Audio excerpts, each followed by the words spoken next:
अस्सलाम वालेकुम दोस्तों, अॼु रियासत ड्रामे जी अपडेट सां गॾु हाज़िर थी चुका आहियूं। इन खां पहिरीं असां चैनल ते न्यू आहे तो सब्सक्राइब करे हाल ते क्लिक कंदा दोस्तों, तो बिना देर हणंदा पंहिंजी अपडेट जी तरफ़ तव्हांखे इंतज़ारु कोन था करायूं। जी दोस्तों, तव्हांखे ॾसींदा हलूं त रियासत ड्रामे जी शूटिंग जेका तेज़ी सां हली रही आहे दोस्तों। त अॻु में बि हिकिड़ो वीडियो तव्हांखे ॾेई चुका आहियूं त रियासत ड्रामे जी शूटिंग जेका शुरू थी चुकी आहे दोस्तों। त अॼु तव्हांजे साम्हूं कुझु तस्वीरूं आहिनि जेके शूटिंग जूं आहिनि दोस्तों।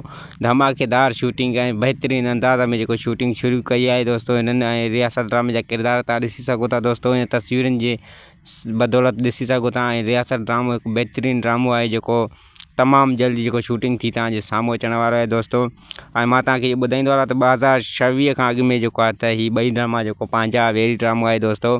ऐं रियासत ड्रामो थी सघे थो हिननि जा टीज़र ऑन थी सघनि ऐं थी सघे त ड्रामा पाण बि माना ऑन थी सघनि 11 महीने में दोस्तों। ऐं मां तव्हांखे ॿुधाईंदो हलां त हीअ ड्रामो जेको आहे त रियासत ड्रामो हिकु मुख़्तलिफ़ ड्रामो हूंदो दोस्तों। ऐं ॿियनि ड्रामनि खां जेको मुख़्तलिफ़ हूंदो हिन जी कहाणी हिन जा एक्टर जेके एक्टिंग कंदा दोस्तों त हिन में जेको तव्हांखे त मुख़्तलिफ़ चेंज नज़र ईंदो दोस्तों। ऐं तव्हांखे हीअ ड्रामो ॾिसी करे मज़ो अची वेंदो ऐं तव्हां चवंदो त अहिड़ा ड्रामा ठहणु घुरिजनि दोस्तों। त काफ़ी जेको तव्हांखे मां अॻु में ॿुधाईंदो ईंदुमि त हीअ पत्थर दुनिया जे टक्कर जो ड्रामो जेको आहे त साबित थी सघे थो।